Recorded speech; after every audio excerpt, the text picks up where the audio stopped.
technicians also have input. But how? We have not answered that. I don't know how. I also, okay, I'm not saying that, okay, belittling you, because I'm also an academician. I'm in your shoes. I also know that.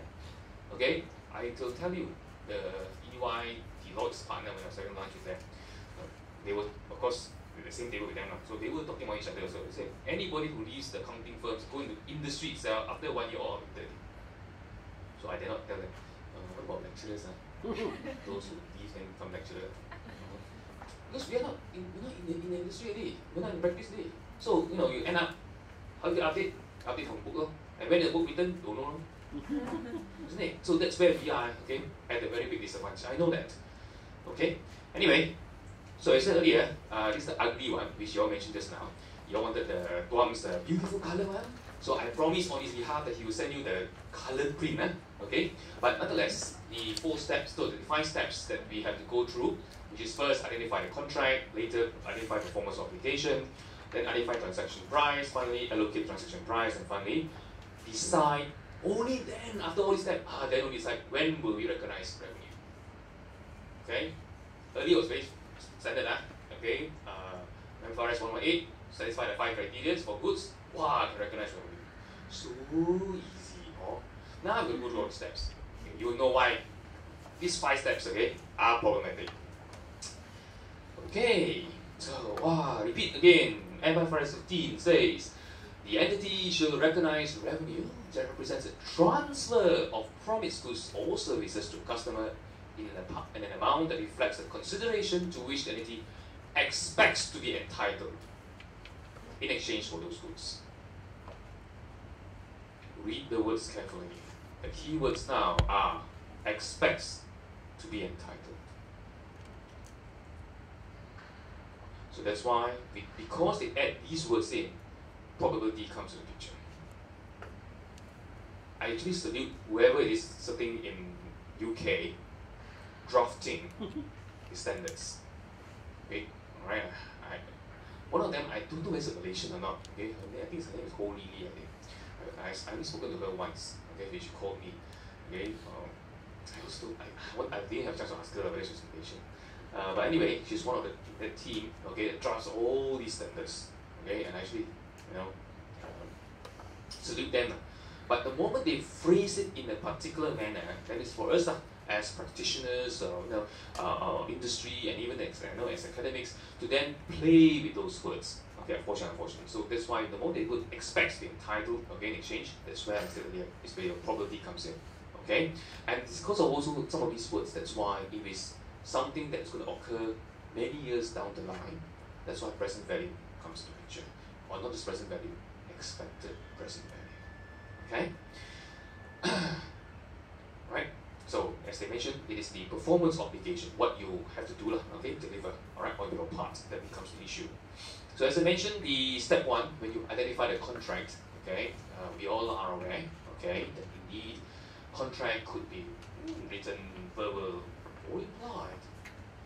Okay, so we learned last time constructive obligation under contingent liability, etc.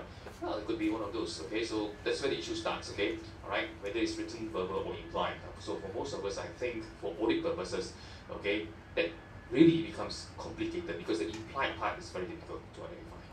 Right, but certainly we have to go through the process of identifying. Okay, and yes, as they mentioned, you all know the second bullet point is obvious. Yeah. Okay, if you are a party to the contract, then you must perform your obligations. Okay, so we look at concepts of enforceable rights, and that's where he was asking earlier. Okay, things like the legal implication, the legal part comes in, i.e., how does one enforce those rights?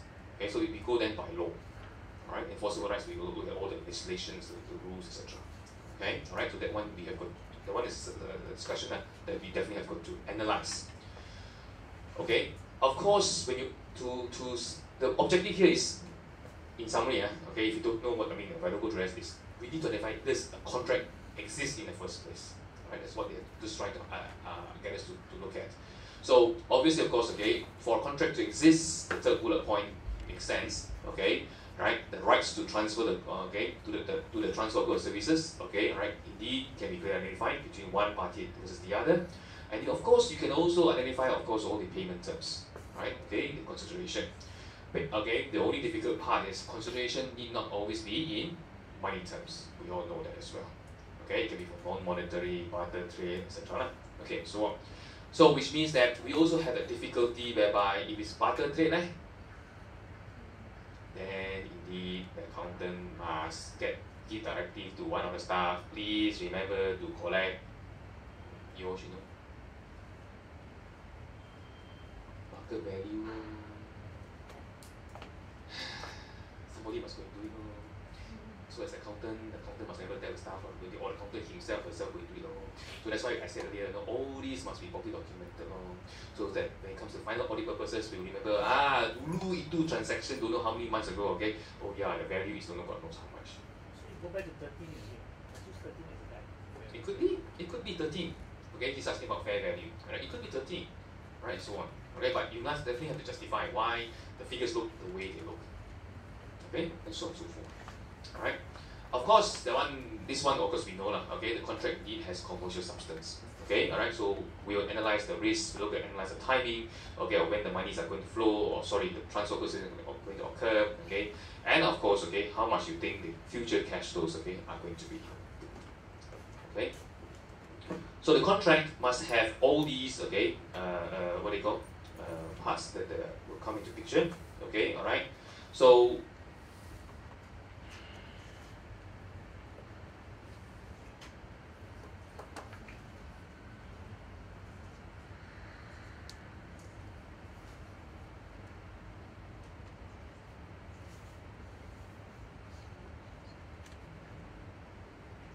So the thing here is this, is that one of the things that Mr. Tuan will go through with you later, okay, this one I'll put it here later, I'll send to you as well, okay, not to worry, is that a contract, okay, exists, okay, alright, so we saw just now, okay, some of those, okay, got the requirements, it's got commercial substance and so on, yeah, okay, everybody, okay, is committed and so on.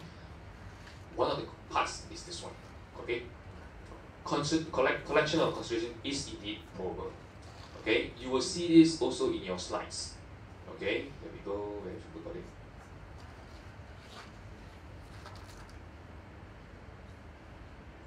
Okay.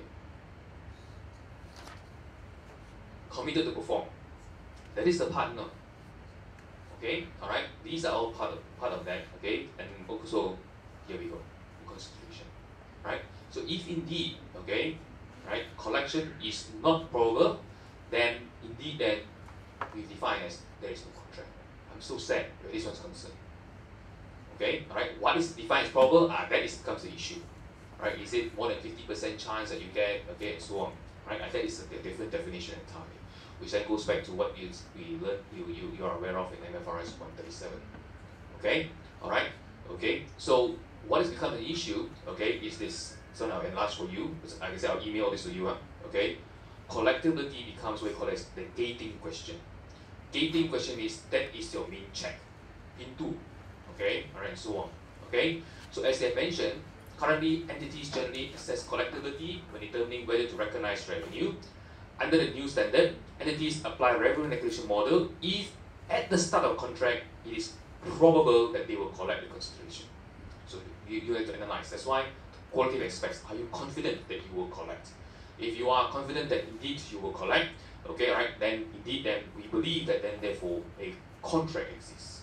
So the subsequent year, once it's recognized as sales, right? No, once recognized as a contract. Okay. We have not talked about revenue yet. Yes, Step 5. So we have covered all the steps, so then it becomes classified as sales. Yes, classified as sales. That's subsequent year, you look at the probability, is it very probable before you provide the credit loss? then if you think you cannot collect, then the credit losses comes in the picture. Yes. It could be second year, or just now you saw the video, the recommendation. It could also be a few months. In most cases, it should be more than 90 days. Okay. Then you look, anything more than 90 days, in theory, you start looking at expected credit losses. Our follow-up was 50% and so on. But I think it will probably go more than 50%. Yeah, because that's why I said it becomes a debate, because certain parties believe that even if it's more than 30%, it's also unprobable, which is something that I will try to get for you all, okay, more clarification on this. The reason because I myself, okay, for those of you already aware, I'm in MI in Financial Reporting Standards International Committee. I want them to lay those guidelines for you. Okay, so that one, so be it. Okay, if you're not clear, then follow the guidelines for now, which is 50% probability. Okay, right. So I think this line is more important. The criterion is designed to prevent entities from applying the revenue model to problematic contracts. So any contract that you think is problematic, you just don't want it to recognize the revenue. That's the moral story, right from the beginning. Okay? And you don't recognize revenue, and then after have large impairment loss at the same time. Remember? We saw just now, unexpected losses. Okay?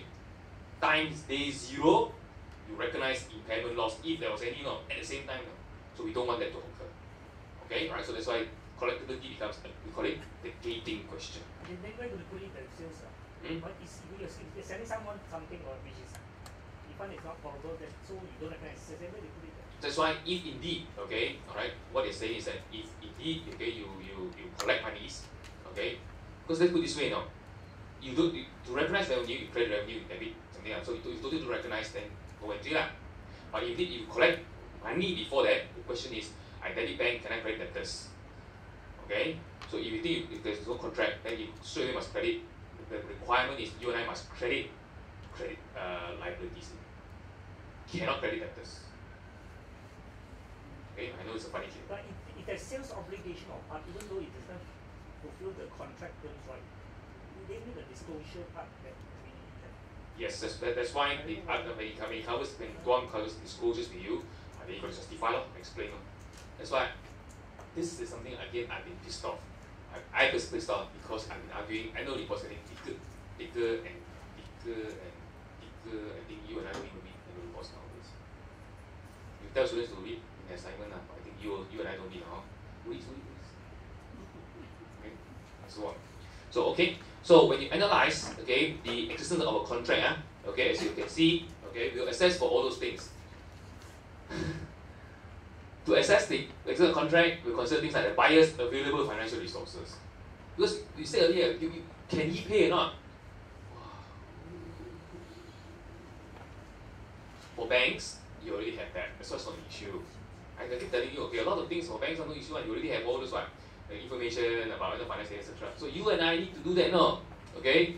What is a commitment? Okay, so I've always raised them. I say for FI, no issues. It's a non-FI, non-financial institution, normal trading one. Wow, you want us to go through all this process.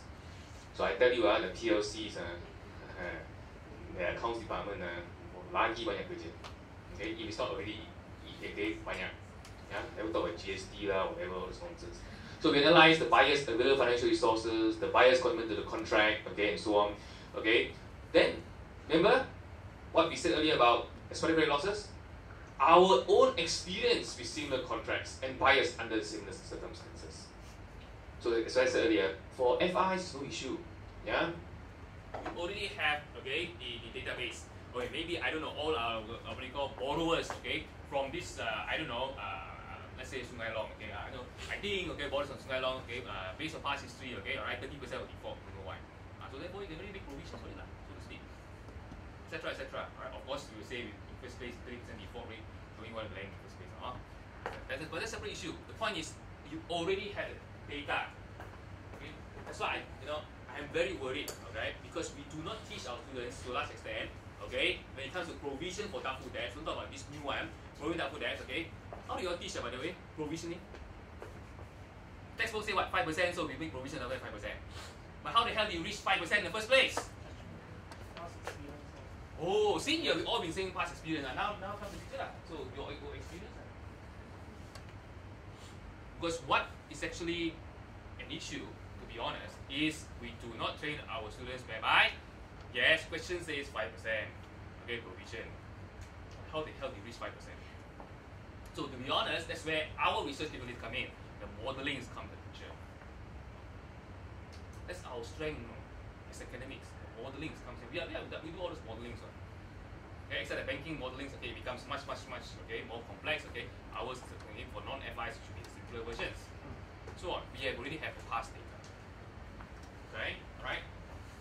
Okay, Right? And then of course the other part, our intention to enforce the contractual rights, which indeed we will be, okay, enforcing contractual rights, and of course as I mentioned, okay, the payment terms. If these are there, the payment terms is already specifically mentioned, then you can conclude that indeed, okay, the contract exists. Okay, and as I mentioned last paragraph, if the company concludes that it's not probable that it will collect the amount to which it expects to be entitled, okay, then of course, as we have been discussing so far, okay, no revenue can be recognized. Right, so this is very easy. Okay, so when you assess a contract to sell, for instance. But if the company has so many debtors, trade debtors, so how do they go through individually or they set the maturity level? They use a judgment. Let's say someone buys on credit card 2,000, so for that first 1 customer, so will they access immediately? That's why for good news is for normal trade receivables so far, when you all read through, okay, and I really mean it, you really got to read through for accelerated credit losses, alright, it's a very short paragraph. Okay, this is very easy. So we use a simplistic model, which is what we've been doing so far, which is your provision calculus modeling. Right, but the issue is they want now to have one extra step, a couple extra steps, which is how the hell you come up with that provision matrix. Okay, you've got to explain. Now I've got to explain it. It's a disclosure requirement. Okay, just now I talked about this one.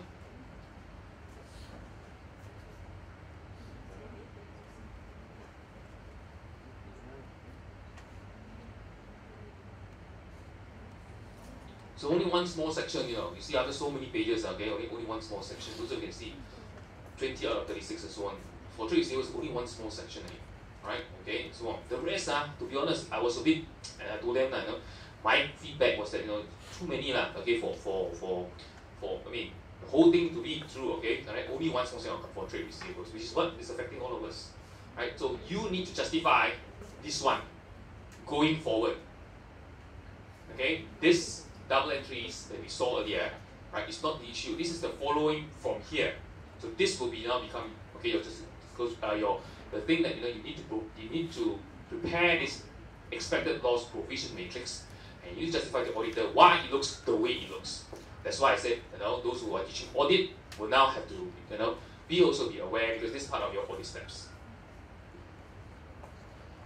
I was explaining to Tuan the other day, last week when I was at Bank Negara, the government has now got this fantastic plan for over the next 2 years. By 2017, it must be completed. Ladies and gentlemen, we are going all out to become a cashless society. That's concept. We will be issued debit and credit cards.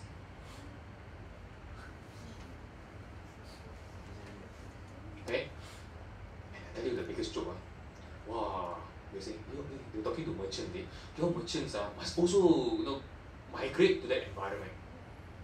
You know why not? You see, the research has shown when we have debit cards, okay, your sales will go up. Right? Because as a customer, those of you at the back, you are a customer, you go to the shop to really, alright, what constrains you? How much cash you have in your wallet. So with debit card, swipe, spend money on it. So good. Actually, very much in line with the first April, the check is supposed to be sent. Yeah. Or everything. That's why all these stories all gel and it's all part of the bigger scheme. Which, if you're not really aware, you have to be aware. Which means that it could change again the way we teach now. Maybe in due course, there's no more. Assuming we go to cash society, therefore I don't know how to teach. Whether I think we still need to teach that, or whether we need to go in depth. Let's say cash flow. Cashless book, whatever that one means. One, okay, alright. Or two, the audit process maybe don't need to do cash count only for all we do. Okay, maybe but I doubt we still got cash count, not so much, and so on and so forth. Okay, alright. The feedback I got was when I spoke to this white man, Australia, UK, I think almost every transaction now is using debit cards. So I also don't know, it affects me or you when we go overseas now. Should I, my wife asked me many times before, every time we go overseas, how much foreign currency do we need to change before we go overseas? Sekarang ada change semua guna, it's not, sorry, the change is going to be that it will not be, they're going to go for the wave card. Okay, the first process is to do away with the signing. Okay, so it will be PIN. After that, promote wave.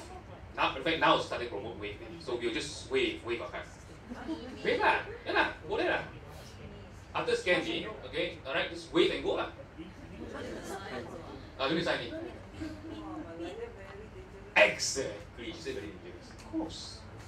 And the next step going forward is your handphone will act as the wave also. So on.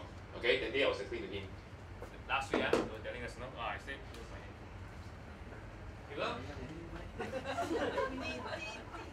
Yeah, handphone. Maybank now, what do you call it? The promotion is there for those. Okay, you can buy, rent the jack. Okay, put in jack. Madam, your credit card, slot in. Okay, how much you paying? Okay, okay, done. Okay, so if I've got Maxis data plan, okay, it's cheaper. Okay, because this gadget is offered by Maxis and so on.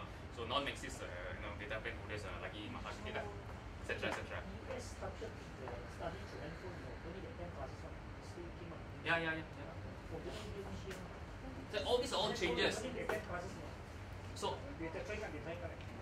So why it becomes an issue for you and I is because it changes all our notes, our teaching methodology and so on. And to be honest, I told him, the one thing, however, it's not so much this.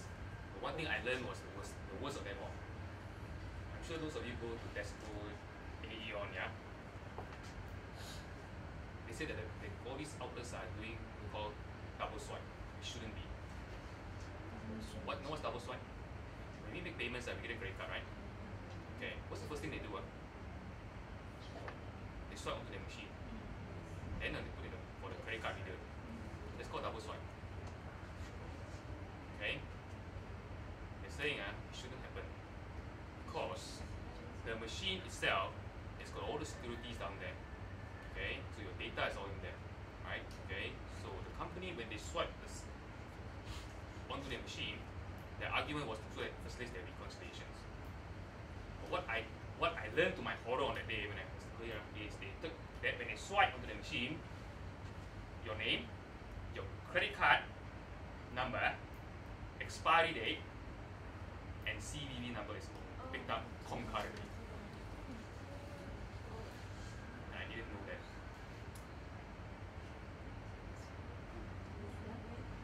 So yeah, your credit card back at those digits. That data also picked up concurrently. Okay, and that was to my horror. Because why? It then affects now. Okay, now that I know, therefore now as if I will teach audit paper, then and if the question about auditing, let's say a supermarket for instance, what is the security measures to protect such data? You don't need to hack hack supermarket to code it. We have everybody's information.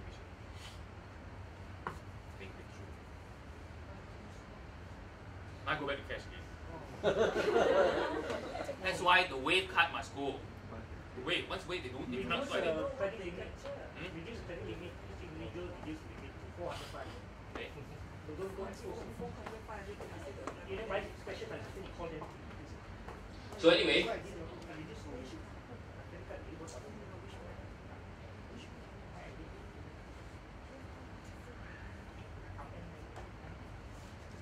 okay, so sometimes, to be honest, okay,